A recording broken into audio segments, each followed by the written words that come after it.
여기에 대한축구협회 노동조합 운영위원회가 정몽규 회장 사선 불출마 선언과 김정배 부회장 사퇴를 강력히 요구하며 화제입니다. 축구협회 노조는 17일 KFA CEO 김정배 부회장은 사퇴하고 정몽규 회장은 즉각 불출마 선언해야 라는 제목하에 성명서를 발표했습니다.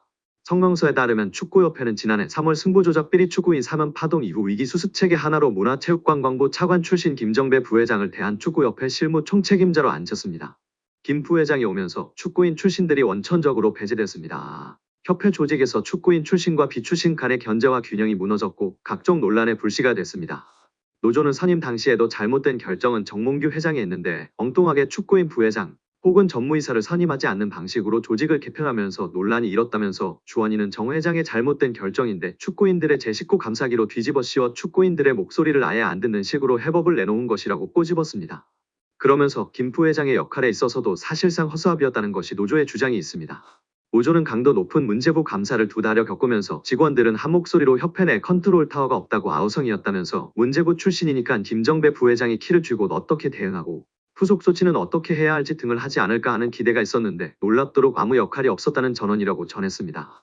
이어 우리 협회를 향한 여론이 점점 악화되자 이번 감사 전부터도 본인은 곧 떠날 사람이나 남을 직원들이 잘 대응하라는 식으로 말했다고도 알려졌다며 오히려 문제부 차관 출신이라는 정관을 이용해 본인만 책임을 피하려는 행태에 우리 직원들은 큰 실망을 감출 수 없었다고 덧붙였습니다. 지난 7월 홍명보 감독 선임 과정에서도 김 부회장이 총책임자였다고 폭로했습니다.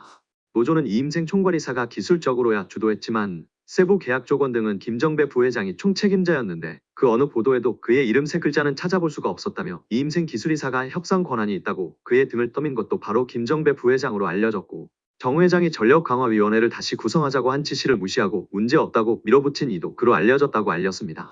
아울러 그런 사람을 부회장에 앉힌 정몽규 회장의 인사 실패는 결코 가볍다 볼 수 없다며 김정배 부회장은 축구팬과 축구인들에게 석고대죄하고 즉각 사퇴하고 정몽규 회장의 불출마 선언이 한국 축구 정상화의 첫걸음임을 잊지 말아야 할 것이라고 강력 경고했습니다.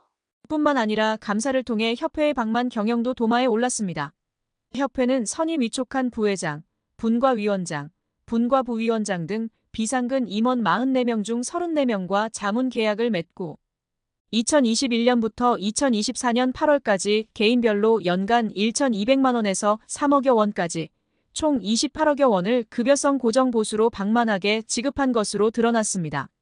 자문료는 자문 내역에 따라 지급해야 하나 자문 내역에 대한 관리 없이 계약 기간 동안 매월 고정적인 자문료를 정액 지급해 사실상 급여처럼 운영한 것으로 파악되는데요. 문체부는 협회가 맺은 자문 계약은 비상근 임원의 해당 직위 또는 비상근 임원 선임 시 담당하게 되는 전문 분야에 대한 것으로 구체적인 자문 역할과 과업 없이 활동 실적도 미진하고 자문 필요성도 인정하기 어려웠다고 밝혔습니다. 심지어 일부는 자문 계약 기간이 종료되었거나 직무가 정지된 기간이었음에도 자문료를 부적정하게 지급한 사실이 확인됐습니다. 또한 축구 지도자를 대상으로 한 강습회 운영에서도 불공정한 사례가 적발됐습니다. 협회는 2020년부터 아시아축구연맹이 인정하는 지도자 자격증 중 최고 등급인 P급 자격증을 발급하는데요. 국가대표를 비롯해 프로 1부 리그 감독직을 수행할 수 있는 P급 지도자 강습회를 2021년부터 운영하고 있습니다. 문체부가 P급 자격증 발급의 공정성을 살펴본 결과 2022년 P급 강습회의 실기시험에서 70점 미만인 수강생 6명은 불합격 처리해야 함에도 합격으로 처리해 자격증을 발급한 것으로 파악했습니다. 지난해 P급 강습회에서는 결석률이 10%를 초과할 경우 재강습 기회를 부여할 수 없음에도 수강생 2명에게 재강습 기회를 부여했습니다. 올해 P급 강습회 입과자 선정 시 지도 경력 점수 산정 과정에서 A급 자격증 취득 후 18세 이상 전문 등록팀 경력만 배점에 적용하도록 하고 있는데 18세 미만의 전문 등록팀 경력도 적용하는 등 점수 오산정으로 합격자 3명이 뒤바뀌는 결과를 초래하기도 했습니다.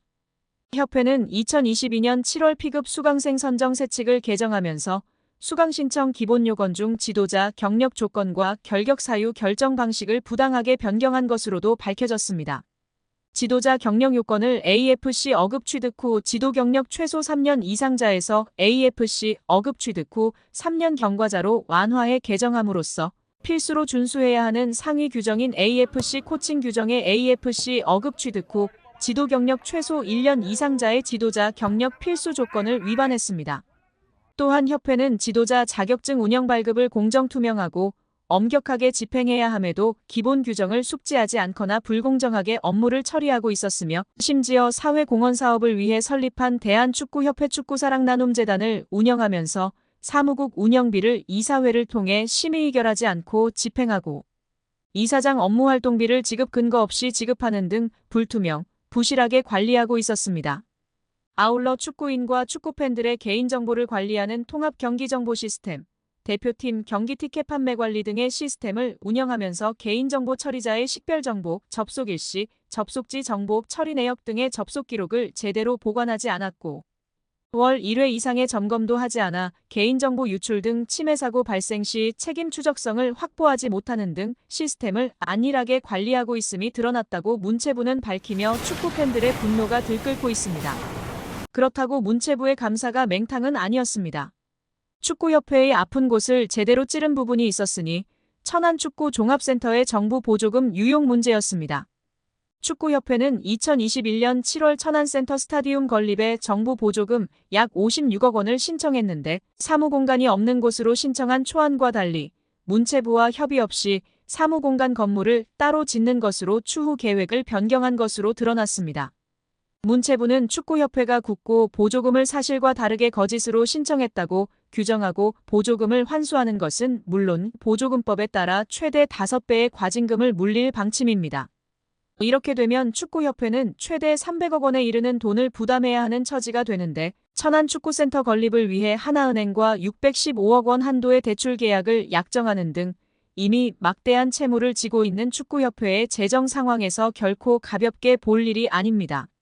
정 회장이 남은 임기는 물론 사선 연임에 성공하더라도 큰 재정적 부담을 안은 채 축구협회를 운영해야 하는 상황에 몰리게 됩니다.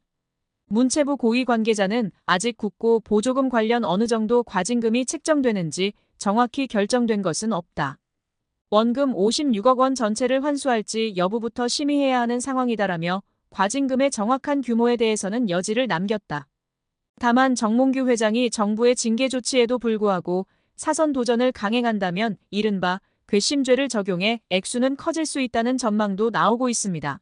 한국 축구에서 학명으로 가장 두드러진 인물이 바로 지금 이 시끄러운 와중에 축구 대표팀 감독을 맡은 홍명보 감독입니다.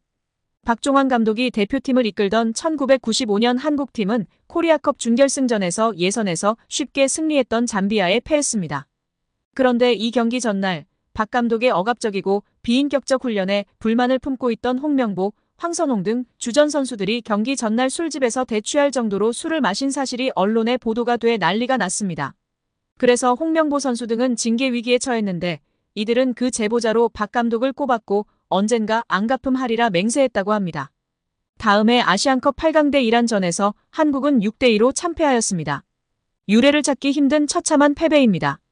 특히 전반에 2대1로 앞서고 있었는데 휴식 시간 라커룸에서 무슨 일이 있었는지 후반에만 연속으로 5골을 먹은 것입니다. 당사자들은 부인하지만 이 사건은 축구계뿐 아니라 축구팬들도 의혹을 거두지 않고 있습니다. 박 감독은 결국 감독에서 물러났고 당시를 회상하며 자살까지도 생각했을 만큼 개인적으로도 충격이 컸다고 했습니다. 한국이 참패를 당하자 국내 언론들은 11회를 이끌고 있는 홍명보가 태업을 이끌었다. 박종환 감독을 끌어내리기 위해 선수들이 태업을 했다라는 등의 뒷말들이 나돌기는 했지만 끝내 참패 원인의 진실은 밝혀지지 않았습니다. 당시 한 언론은 홍명보 선수가 과학적이고 체계적으로 지도하는 감독을 원한다며 스파르타식 훈련을 고집하는 박종환 감독에게 노골적인 반기를 들었지만 누구보다도 체계적으로 지도했던 아나톨리 비쇼베츠 전 감독에게도 노골적인 불만을 터뜨렸다고 전했습니다. 조중현 당시 KBS 해설위원조차 홍명보가 선수로서의 본분을 망각한 것 같다. 옛날에는 감독의 그림자도 밟지 않았는데 어쩌다 이 지경이 됐는지 모르겠다고 개탄했다고 합니다. 하석주 전 전남 감독은 최근 언론 매체 오센과의 인터뷰에서 11회는 그냥 봉사단체다. 내가 회장을 맡고 있다. 라고 밝힐 뿐 특별한 이야기는 하지 않았었습니다.